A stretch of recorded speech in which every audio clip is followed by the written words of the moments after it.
This product was sent to me from a brand Hey guys, to do this is an the honest filter review, for and I may your earn Jeep commissions Wrangler. on this video. So when you're replacing your filter, always make sure you replace the ring with it. So here we have our Jeep Wrangler.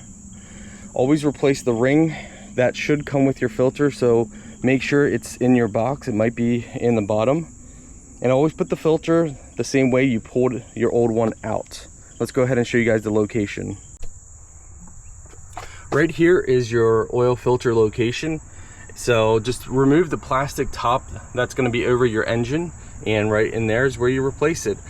Make sure you drain your oil first before you open this up. So you want to drain your oil first before you go ahead and open up your filter housing unit.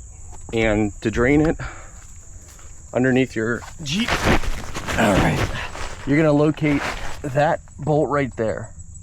So that bolt right there, and that's going to be your drain plug. So fully drain it out into a large bucket, and you're good to go to swap out the filter.